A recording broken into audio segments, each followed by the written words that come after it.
গাজীপুরের গাজারিয়া পাড়ায় আহসানিয়া মিশন মাদকাসক্তির চিকিৎসা ও পুনর্বাসন কেন্দ্র আপনাকে দিচ্ছে নতুন করে বাঁচার সুযোগ। বিস্তারিত রাজু আহমেদ তাইজুলের প্রতিবেদনে, চিত্রগ্রহণে মেহেদি হাসান হীরা। গাজীপুর জেলার যে মাদকাসক্তি নিরাময় কেন্দ্র সেটা হচ্ছে আহসানিয়া মিশন মাদকাসক্তি নিরাময় কেন্দ্র ও পুনর্বাসন কেন্দ্র। আমরা কিন্তু এখন আপনাদেরকে এই যে মাদকাসক্ত এখানে আমরা জানাবো যে এইখানে কিভাবে তারা একজন মাদকাসক্তকে চিকিৎসা দিয়ে থাকেন এবং তাদের কাছ থেকে আমরা বিস্তারিত জানবো এই পুনর্বাসন কেন্দ্র থেকে। আমরা আপনাদেরকে তাদের কাছ থেকে জানতে চাইবো এই সমস্ত মাদকাসক্তদের কিভাবে তাদেরকে চিকিৎসা সেবা দেওয়া হয় সে বিষয়ে আপনাদেরকে আমরা জানাবো।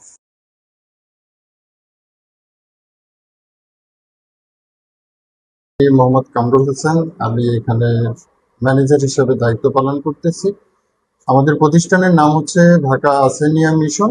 তো সেই প্রতিষ্ঠানেরই একটা অঙ্গ সংগঠন হচ্ছে আহসানিয়া মিশন মাদকাসক্তি চিকিৎসা ও পুনর্বাসন কেন্দ্র। এটা গাজীপুরে রাজেন্দ্রপুরে অবস্থিত। এখানে আপনি যেটা জানতে চেয়েছেন যে একজন অভিভাবক কিভাবে বুঝতে পারবে যে তার সন্তান মাদকে আসক্ত হয়েছে, তো সে বিষয়টা যদি আমরা বলি তো কিছু বিষয় লক্ষণীয়, সেটা অভিভাবকদেরকে লক্ষ্য করতে হবে। প্রথম যদি বলি, তার সন্তানের বা তার ভাই বা যেই হোক মাদকাসক্ত, সে অবশ্যই পূর্ণ শৃঙ্খলার মধ্যে থাকবে না। তার চলাফেরা, তার ঘুম, তার খাওয়া দাওয়া সবকিছুই দেখা যাবে যে একটা শৃঙ্খলা তার ভিতরে নেই।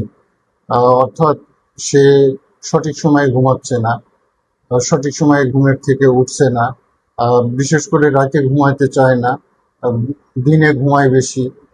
আবার দেখা যায় যে সে সবাইকে একটু সন্দেহ প্রবণতা তার ভিতরে বেশি থাকে।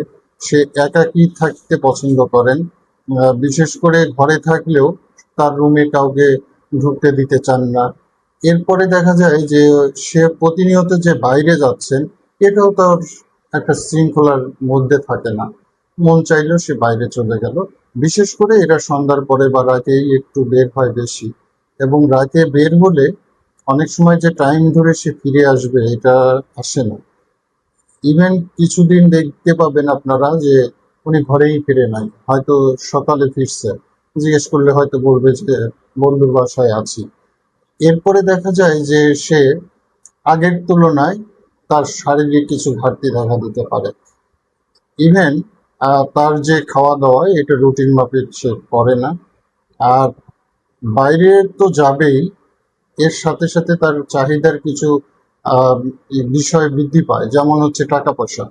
এই টাকা পরিমাণ আগের থেকে অনেক বেশি খরচ করতে চায়, আর বেশি ডিমান্ড বেড়ে যায়। দিন দিন যত যায় ততই তার টাকার চাহিদাটা বেড়ে যায়। টাকা যদি না দিতে চায়, অভিভাবকের উপর রাগান্বিত হয়, অভিভাবকের সাথে রাগারাগি করে। আবার টাকা দিলে সে শান্ত হয়। অর্থাৎ প্রতিনিয়তই সে টাকা যদি দেওয়া হয় তাহলে সে ভালো, নইলে সেটা নিয়ে অভিভাবকের সাথে রাগারাগি হয়। ইভেন তার দেখা যায় যে যদি কোনো এই ধরনের মানে সুশৃঙ্খল জীবন যেহেতু তার ভিতরে নাই, যা কিছু করবে সেটা বিশৃঙ্খলতাই বেশি দেখা যায়। সবসময় তার একটা মাইন্ড সেট আপ থাকে যে আমি বাবা মার কাছ থেকে বেশি টাকা নেব এবং সেটা নিয়ে আমি বন্ধু বান্ধবের সাথে মিশবো, চলবো, ফিরবো। আমি ওনাদের একেবারে সঠিক নিয়মে চলা এটা সে পছন্দ করে না। এগুলো দেখলে আপনারা বুঝতে পারবেন যে আসলে সে কোনো না কোনো আসক্তিতে পড়ে গেছে, এবং বিশেষ করে মাদকে আসক্ত হতে পারে। আমার নাম হচ্ছে, প্রথমে আমার নাম দিয়ে শুরু করছি। আমার নাম হচ্ছে মোহাম্মদ মাইনুদ্দিন। আমি এখানে কাউন্সিলর হিসেবে আছি। আমাদের প্রতিষ্ঠানের নাম হচ্ছে ঢাকা আহসানিয়া মিশন মাদকাসক্তি চিকিৎসা ও পুনর্বাসন কেন্দ্র, গাজীপুর। আর যেটা দ্বিতীয় প্রশ্ন ছিল আপনার, যে অভিভাবকটা আসলে কতটুকু সুফল পাচ্ছে। আসলে মাদকাসক্তির চিকিৎসা একটা দীর্ঘমেয়াদী প্রসেস, যেখানে ধৈর্য সহকারে অপেক্ষা করতে হয় এবং শেষ পর্যন্ত ট্রিটমেন্টটা কন্টিনিউ করতে হয়। এখন যেটা বেশিরভাগ ক্ষেত্রে আমরা দেখতে পাই যে অভিভাবকরা শেষ পর্যন্ত অপেক্ষা করে না ধৈর্য সহকারে, এবং ট্রিটমেন্টটা কমপ্লিট করে না। যদি ট্রিটমেন্টটা কমপ্লিট করতে পারে তাহলে আসলে ভালো ফল পাওয়া যায়। এমন অনেক উদাহরণ আমাদের আছে, যারা সুস্থ আছে, ভালো আছে এবং সমাজের বিভিন্ন গুরুত্বপূর্ণ জায়গায় কন্ট্রিবিউট করছে। আচ্ছা, আরেকটা বিষয় জানাবেন যে আমাদের এই যে বর্তমানে এই যে মাদক একটু দিন দিন বেড়েই চলছে, তো আসলে যারা অভিভাবক রয়েছে তাদের উদ্দেশ্যে কি বলতে চান, যে কি করা উচিত তাদের অভিভাবক? আচ্ছা, ধন্যবাদ, খুব সুন্দর একটা প্রশ্ন করেছেন। মেইন ব্যাপারটা হলো যে মানুষের জীবন থেকে স্বাভাবিকতা নষ্ট করে ফেলে যদি কেউ মাদকাসক্ত হয়ে পড়ে। সেই ক্ষেত্রে তার আহ, প্রথমেই যেটা হয় সেটা হলো রুটিনটা নষ্ট হয়ে যায়। যেমন ঘুমানোর যে টাইমটা থাকে সেই টাইমটা আসলে এলোমেলো হয়ে যায়, খাবারের রুটিনটা এলোমেলো হয়ে যায়। তো দেখা গেল যে একজন 3 দিন যাবত ঘুমাচ্ছে, আবার 3 দিন যাবত সজাগ থাকতেছে, অথবা খাবারের দেখা গেল একবেলা খেলো আরেক বেলা খেলো না, কখনো খুব বেশি খেলো বা কখনো কম খেলো, এরকম। আচরণের জায়গাটাও খুব অস্বাভাবিক একটা পরিবর্তন আসে, যেমন হলো হঠাৎ করেই তার খিটখিটে মেজাজ, রাগের অস্বাভাবিক বহিঃপ্রকাশ, ইভেন ভাঙচুর পর্যন্ত করে। তো সেক্ষেত্রে আমাদের অভিভাবকের কি করা প্রয়োজন? প্রথমেই তাকে একটু বোঝার চেষ্টা করা, জানার চেষ্টা করা আসলে তার প্রবলেম গুলো আসলে কি কি প্রবলেমের কারণে এগুলো হচ্ছে। প্রথমেই আমরা মাদকের আইডেন্টিফাই করবো না যে সে মাদকাসক্ত, আচরণগত সমস্যা অন্য কারণে হতে পারে। সেটা প্রথমে আমাকে ডিটেক্ট করতে হবে যে সে আসলে মাদকাসক্ত কিনা। যদি মাদকাসক্ত হয়ে থাকে সেক্ষেত্রে অবশ্যই তাকে চিকিৎসার আওতায় আনা এবং পরিপূর্ণ চিকিৎসা প্রদানের মাধ্যমে তাকে সহযোগিতা করা।